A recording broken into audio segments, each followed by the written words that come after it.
morning students. In this video, I shall discuss some important terminologies which are related to this topic excretion in organisms. Now, the first one, that is the excretion.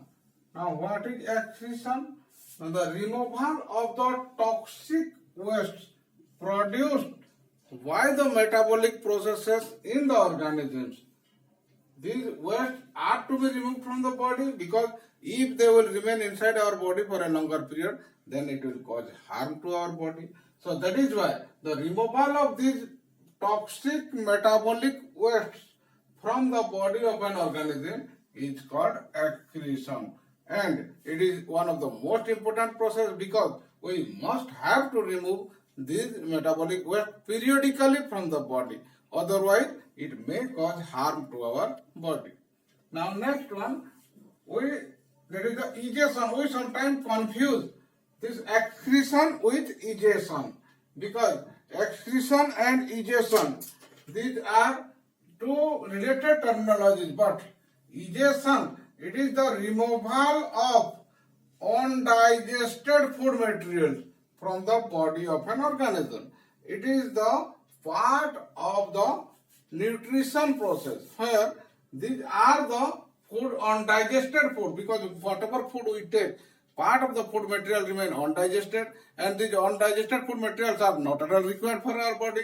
That is why these food material must be removed from the body. The process of removal of the undigested food material from the body of the organism, that is called egestion. But the excretion, it is the metabolic waste or the toxic metabolic waste produced by our body, and we remove them periodically. That is excretion.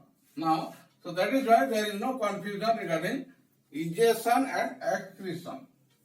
Now, the transpiration, that is the loss of water in the form of vapor, not in the liquid water, through the stomata of the plant.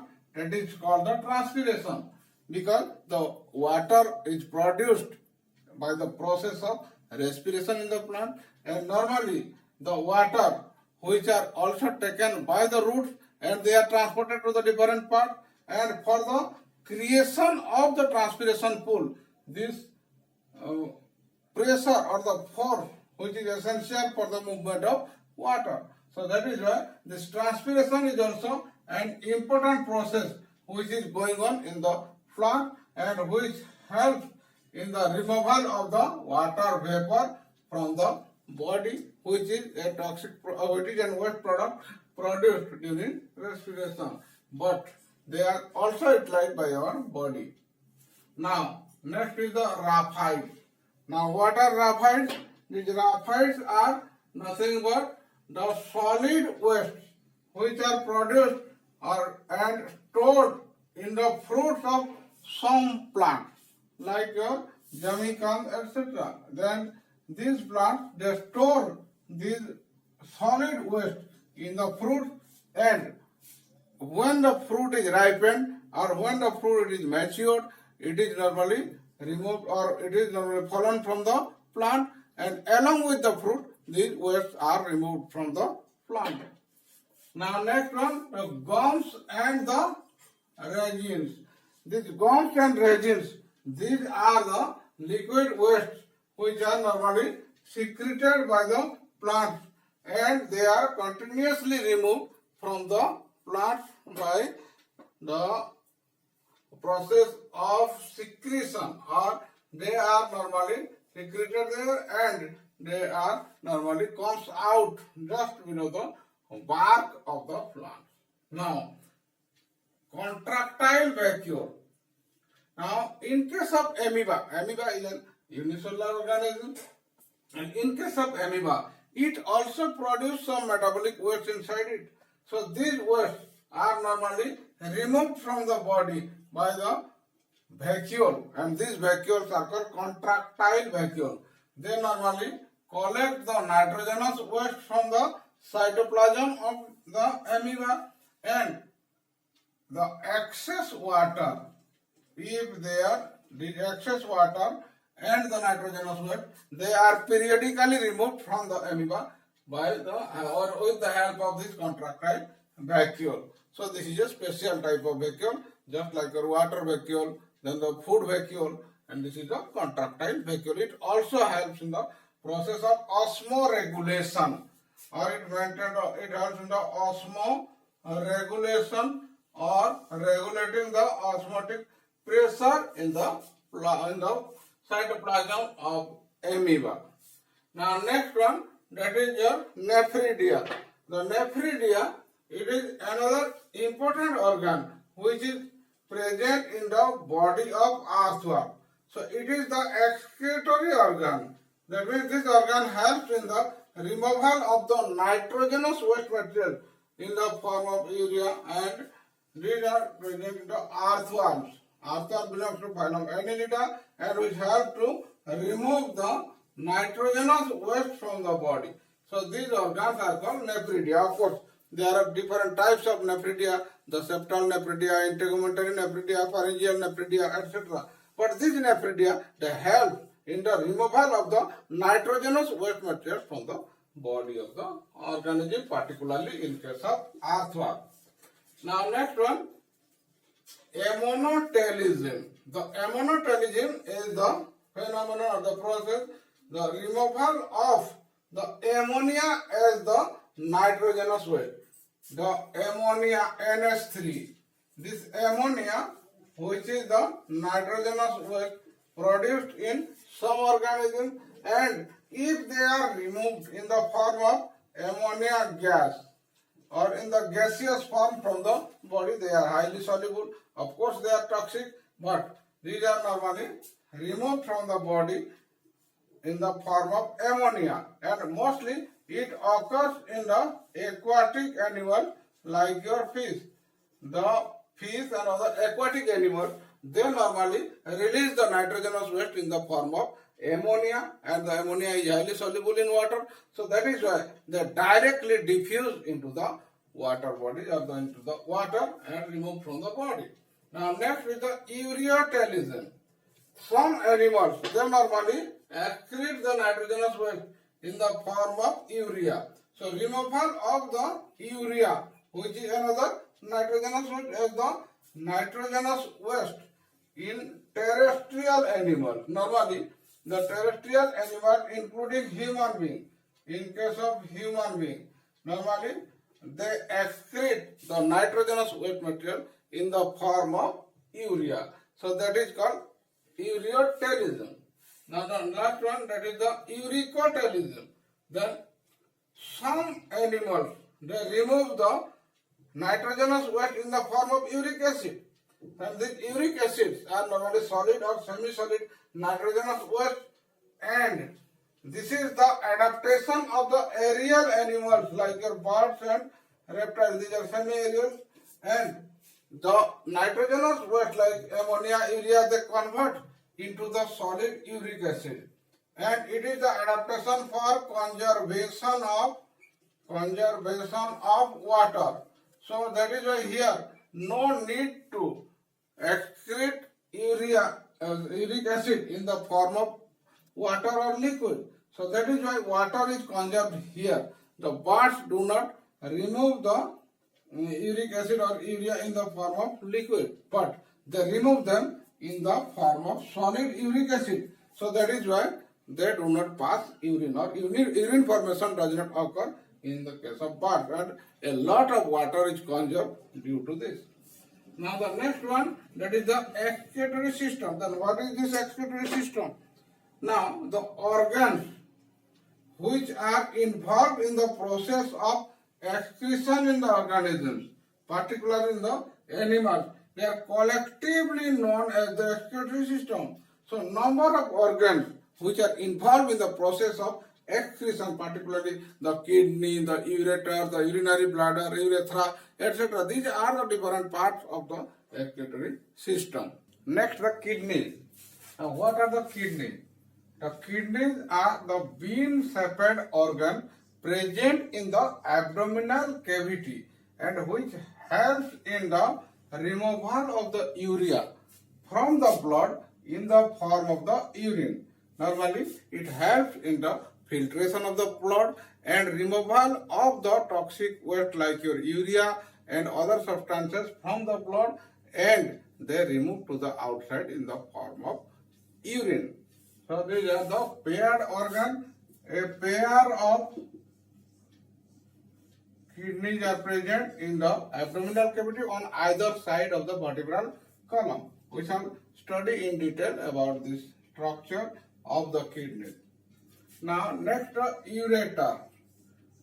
Ducts which normally transport the urine. After the formation of the urine there in the kidney, they are transported from the kidney to the urinary bladder. In the urinary bladder, the urine is stored for some time and periodically removed from the urinary bladder to the outside. So these ducts which normally connect from the kidney to the urinary bladder and it supplies the urine, it is called the urinary bladder, or it normally is stored there in the urinary bladder. Now next, it is the urinary bladder.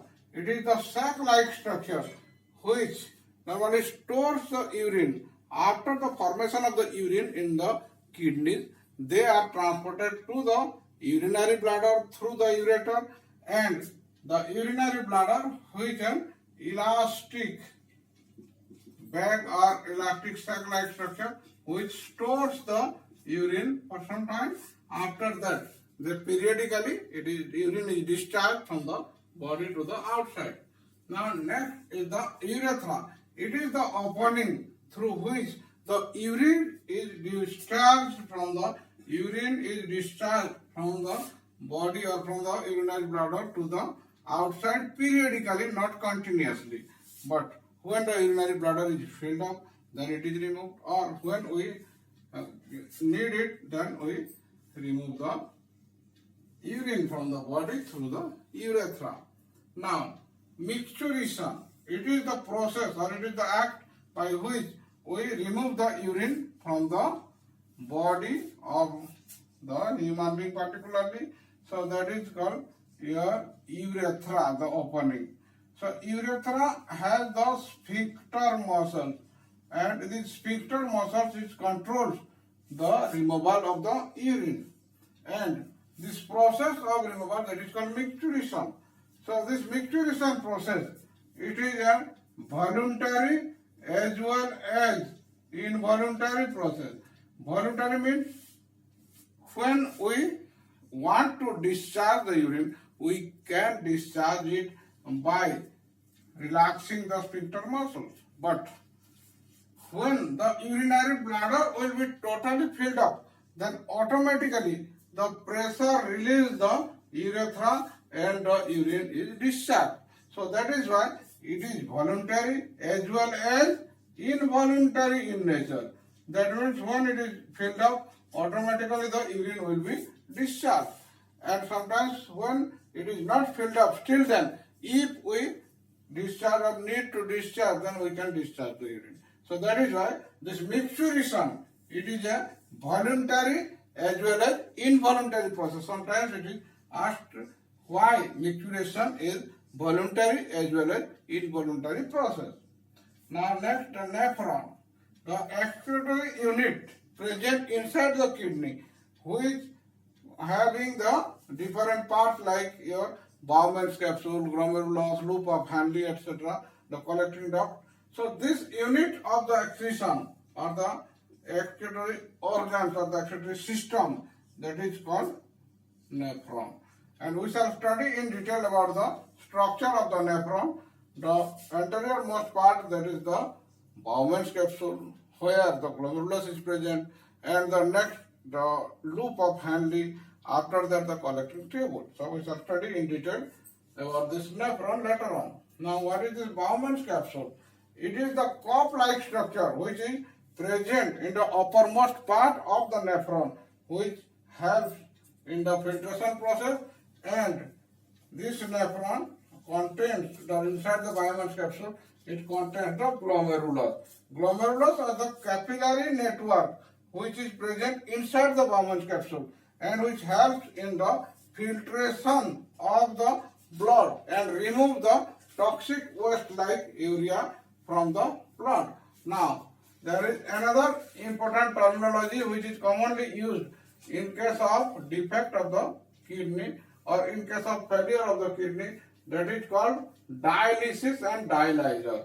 What is this dialysis and what is dialyzer? This dialysis, it is the process by which the blood is filtered. The blood is filtered outside the body,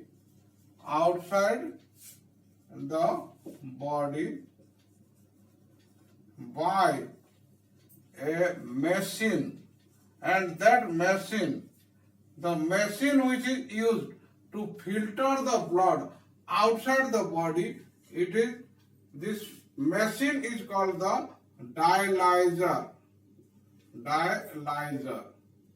The machine which is called the dialyzer, or it is also commonly called artificial kidney. And the blood is normally taken out of the body and it is filtered, and the waste materials like urea and other toxic materials are removed from the blood. Then the blood again returned back to the body. So this process is called dialysis, and the machine or the instrument which is used for this process, that is called dialyzer. And sometimes when both the kidneys are failure, at that time the kidney of other person is normally put there in the body. That is called transplantation. Then by this transplantation process, what happens? The kidney of other person is replaced the failure kidney. So if both the kidneys are failure, then the kidney from a healthy person is normally transplanted there, or the process by which a healthy kidney is replaced the failure kidney. That process is called transplantation, and this is done because they are the paired organ. So that is why from the paired organ, one kidney can be donated by a healthy person, and he is called the donor, and the kidney which is transplanted in a particular person whose kidneys are failure, they are the recipient, and the recipient normally become healthy by using the kidney of the donor. So that is why this process is called transplantation or organ transplantation, which is commonly done for the paired organs. Now, this much for the day. I hope this video will be beneficial for you. If it will be beneficial for you, then please like it and subscribe for further videos. Thank you. Thank you very much.